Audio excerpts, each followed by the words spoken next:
හැමදෙනාටම තෙරුවන් සරණයි. ශ්‍රද්ධාවන්ත පින්වත්නි, අපි සාකච්ඡා කරමින් පැමිණියේ උතුම් වූ ශිර සම්පත්තිය පිළිබඳව. සසරක් පුරා ඉපදෙමින් මැරෙමින් දීර්ඝ චාරිකාවක යන සත්වයෙකුට උතුම් වූ මනුෂ්‍යත්ව ප්‍රතිලාභයක් මුණ ගැනීමත් දුර්ලභ බුද්ධ ශාසනයක් මුණ ගැනීමත් කියන කාරණා දෙක සම්මුඛ වෙන තැන ශිර සම්පත්තිය උදා වෙන බව අපි සාකච්ඡා කළා. ඒ වගේම ඒ උතුම් මනුෂ්‍යත්ව ප්‍රතිලාභය මේ තරම්ම දුර්ලභද කියන කාරණාවත් අපි සාකච්ඡා කළා. දැන් අද අපි සාකච්ඡා කරන්න සූදානම් වෙන්නේ බුද්ධ ශාසනය දුර්ලභද කියන කාරණාව. බුද්ධ ශාසනයක් මේ තරම්ම දුර්ලභ වෙන්නේ ඇයි කියන කාරණාව. මේ ලෝකයට බුදුරජාණන් වහන්සේ නමක් පහළ වෙනවා කියන කාරණාව අතිශයින්ම දුර්ලභව සිද්ධ වෙන දෙයක්. ඒ මහබෝසතාණන් වහන්සේ දසපාරමිතා දස උපපාරමිතා පුරමින් මහා කැපකිරීම කරමින් එකම අරමුණක් උදෙසාම වෙහෙස මහන්සි වෙලා ලබන අවසාන ප්‍රතිඵලයයි උතුම් වූ සම්මා සම්බෝධිය.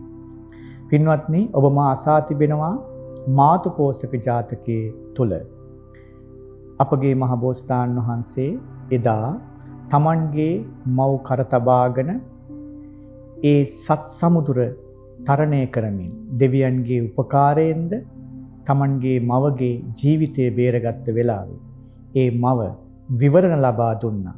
අද මම මාව මේ සත් සමුදුරෙන් එතර කරාසේ අනාගතයේ දිනක උතුම් සම්බුද්ධත්වයට පත් වෙලා මේ සත්වයාව සසර සයුරින් එතර කරවන්න කියලා.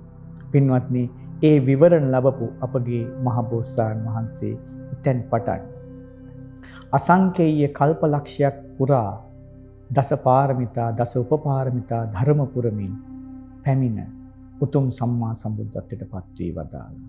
දැන් තේරෙන්නට ඕනේ පින්වත්නි, බුද්ධ ශාසනයක් එහෙම නැත්නම් මේ ලෝකයේ බුදුරජාණන් වහන්සේ නමක් පහළ වෙනවා කියන කාරණාව අතිශයින්ම දුර්ලභව සිද්ධ වෙන බව. ඉතින් ඒ බුදුරජාණන් වහන්සේ නමක් පහළ වෙලා ඒ භාග්‍යතුන් වහන්සේගේ ශාසනය පවතිනවා කාලයට කියනවා. ඒ ශාසනය පවතින කාලයට කියනවා බුද්ධෝත්පාද කාලයක් කියලා.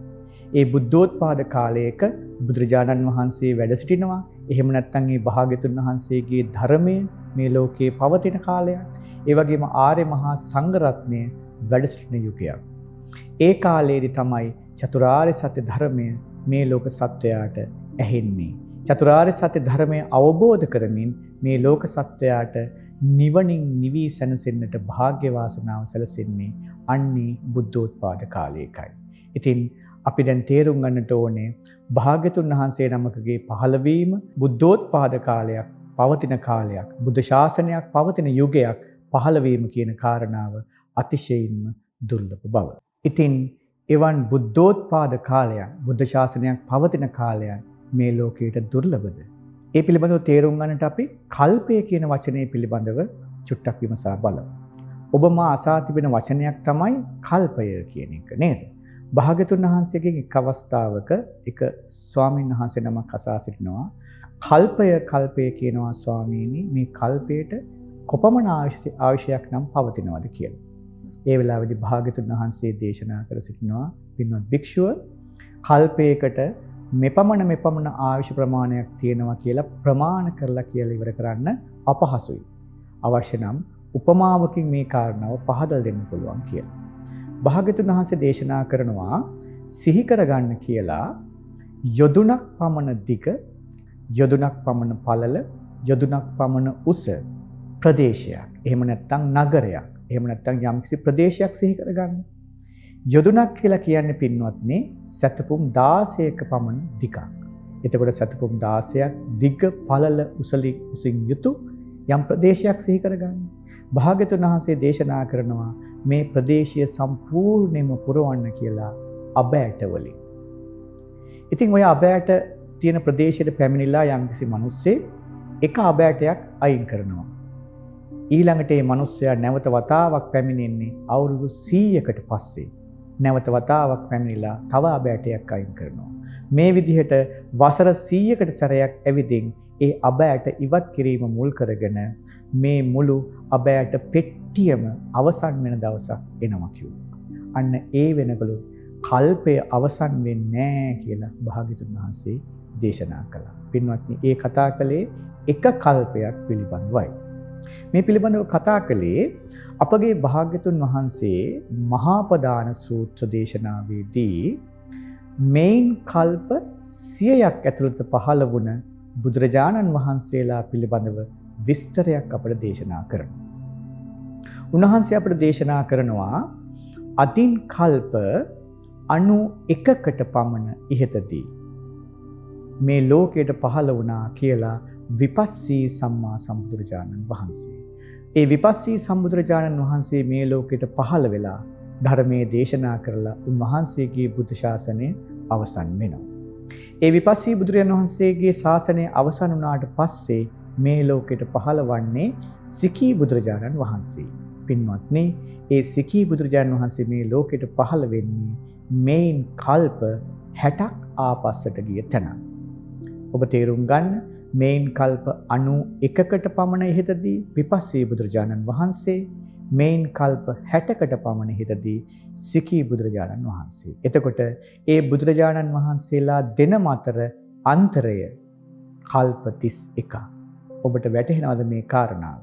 ඒ කල්ප 31 පුරාවටම මේ ලෝකයේ බුදුරජාණන් වහන්සේලා නැහැ. අර අපි ඉස්සෙල්ලා කතා කළ උපමාවේ හැටියට අර අබෑට පිර වූ පෙට්ටි වගේ ඒ ප්‍රමාණයන් 31ක් පුරාවට මේ ලෝකයේ බුදුරජාණන් වහන්සේලා නැහැ පින්වත්නි. අන්න ඒ කාලයන්ට කියනවා අබුද්ධෝත්පාද කාලයන් කියලා.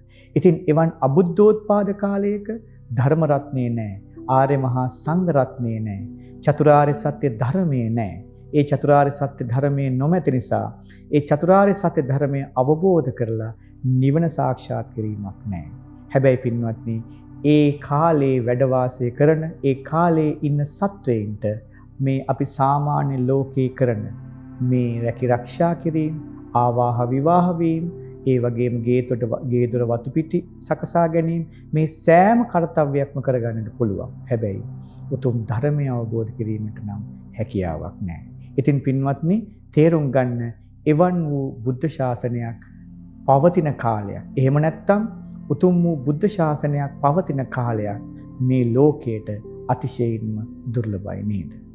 ඉතින් ඒ ගෙවි ගිය කල්ප 100ටම මේ ලෝකයට පහළ වුණේ බුදුරජාණන් වහන්සේලා 7 පින්වත්නි.